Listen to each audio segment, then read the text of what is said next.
Hello, everybody. Dr. Cari here. And I just wanted to talk with you a little bit about the idea of suffering. There's so much going on in our world right now that it can really activate in us a stress response. And that stress response then can activate in us some physical health challenges. And we can end up sort of in a physical and a psychological loop. And that physical and psychological loop can feel like we're suffering. But I want to talk to you about what suffering really is.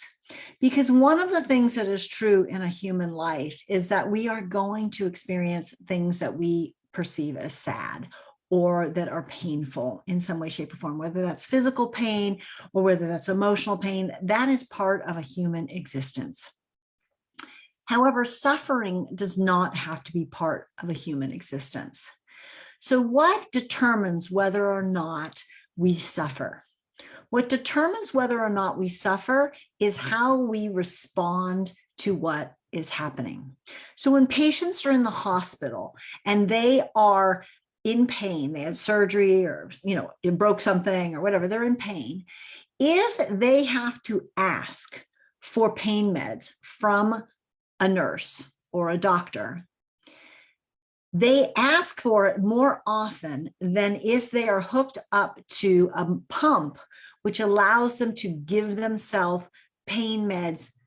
It's not that they ask for more often, it's that they actually use it more often than if they're hooked up to a pump that allows them to self-administer, right? So when we feel that we're in control of when we get to take our pain meds, our perception of suffering from the pain goes down. Suffering happens when we're having an experience and we argue with it. We feel that the experience shouldn't be happening and we don't like it and we argue with it. Now, we can be having experiences that are not preferable and that we would rather not be happening without suffering through them. So if you had a health challenge and I said to you, you are going to have this for 2 more weeks and then it's going to completely go away, you would ride that health challenge much more easily in most cases than if you just didn't know when it was going to end, particularly if it was something that was uncomfortable.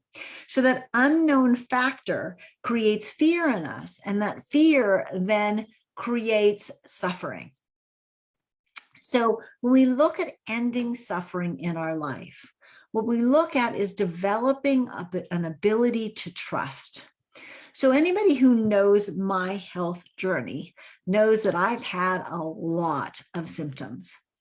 And so how did I navigate that? Well, there were times when I suffered, right? But there were also times when I cried because I was feeling sorry for myself for what was going on. But for the most part, and those are all fine to have those moments, we just don't want to get stuck in them.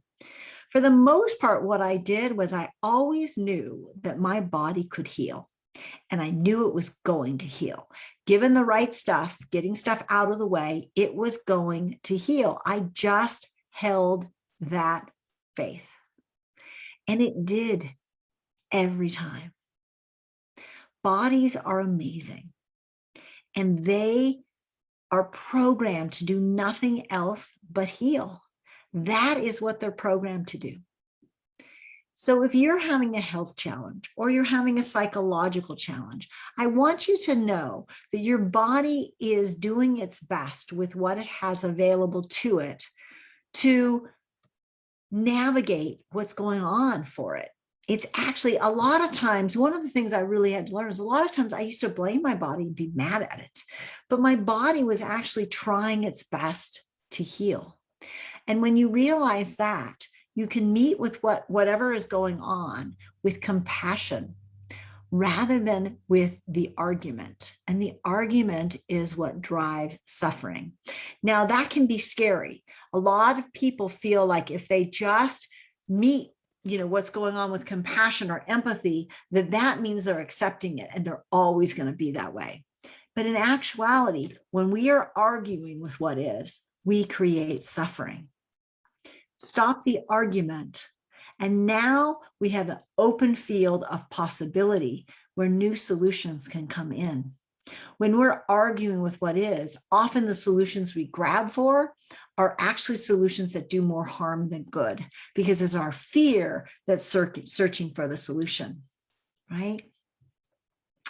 So if you have something going on right now in your world that isn't optimal, whatever it is, see if you can't settle into the faith that this, whatever it is, will change. It will. So change is one of the only constants in our life. It will change. And ask yourself, what's the most loving thing I can do to support myself right now? When we stop arguing with what is, and when we stop fighting with it, the suffering diminishes in direct proportion to how much we stop arguing with what's happening. That is why how we can stop the suffering. We're not necessarily going to stop the pain. Pain is part of life. But we can stop the argument with what is, because it will change. It will change.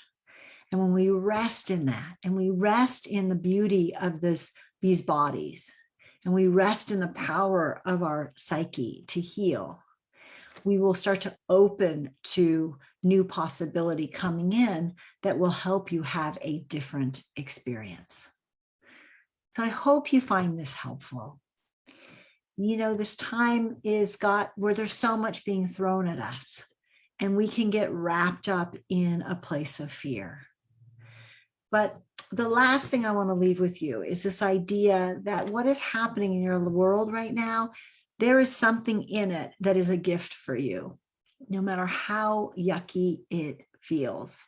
It's actually a gift in some way. In other words, if you're suffering, if you're in pain, there's a way in which you can expand even more. So recently we were told that the place where we live, that I love so much, is being sold. And at first it generated a lot of pain for my husband and I, because we don't want to move. We love the people that we live with. We have a beautiful community. And we just weren't, that wasn't on our plan. But then something came in as we worked with that part of ourselves that was arguing with what might be. We don't know what will be, right? And we just settled back into that place of trusting. It was magic that got us this house. Magic is in our life. Our next place will have that same magic. We know that. That's how the principle that we live from.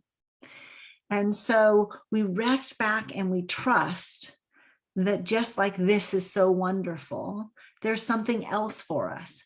May not be as comfortable, whatever, but there's something else for us that is showing up in service of these amazing lives that we're having, right?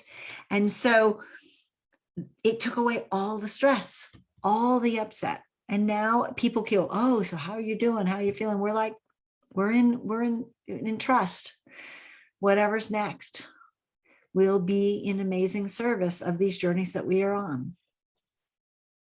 So it's possible, even when things are happening that aren't your preference, to come to that place where you can rest in trust that the universe has your best interest at hand, even if it doesn't feel so pleasant in the immediate moment.